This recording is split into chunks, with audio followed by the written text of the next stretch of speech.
গতকাল এমন সময়ে যিনি দোকানদার ছিলেন আজকে তিনি লাশ হয়ে বাড়ি ফিরলেন। আমাদের বরগুনা নিউ পৌর সুপার মার্কেটের পুরাতন ব্যবসায়ী আব্দুল হক কাকা, আমাদের ঢলুয়া নিবাসী। তিনি গতকালকে স্ট্রোক করার পরে তাকে বরিশাল নিয়ে যাওয়া হয়। বরিশাল যাওয়ার পথেই তিনি ইন্তেকাল করেন। তার মরদেহ দেখার জন্য পৌর নিউ সুপার মার্কেটের সকল ব্যবসায়ী তাদের দোকান বন্ধ করে বৃষ্টির মধ্যে তাকে শেষ দেখার জন্য পৌর মার্কেটের সামনে অ্যাম্বুলেন্সের সামনে ভিড় করে সবাই তাকে শেষ বিদায় দেওয়ার জন্য দাঁড়িয়ে আছে।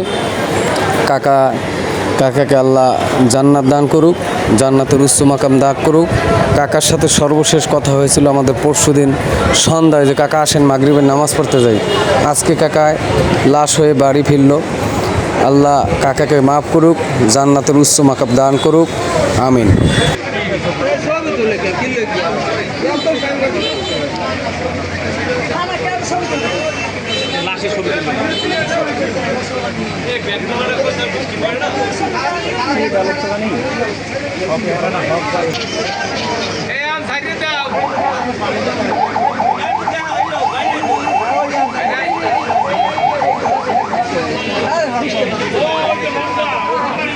যেহেতু আজকে আমাদের মাছ থেকে আমাদের সম্মানিত পুরন ব্যবসায়ী আব্দুল হক হলাদ হোসেন মারা গেছে।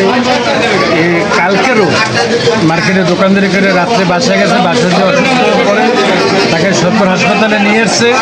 সদর হাসপাতাল থেকে আমাদের ব্যবসায়ীবৃন্দ এবং তার গার্ডিয়ান সহ বরিশালের উদ্দেশ্যে রওনা দিচ্ছে। হয়তো আপনি বরিশাল যাওয়ার কারণে করছে, প্রথমে এসে মারা গেছে। তার লাশ নিয়েছে, তার অকাল মৃত্যুতে আমরা নিয়ে বরিশাল মার্কেটের সকল ব্যবসায়ীবৃন্দ আমরা শোকাহত। আমরা তার রোহের মাগফিরাত জানাই এবং পরবর্তীতে এর জানাজার তারিখ আমরা একটু পরেই জানাই দিতেছি। আসসালামু আলাইকুম।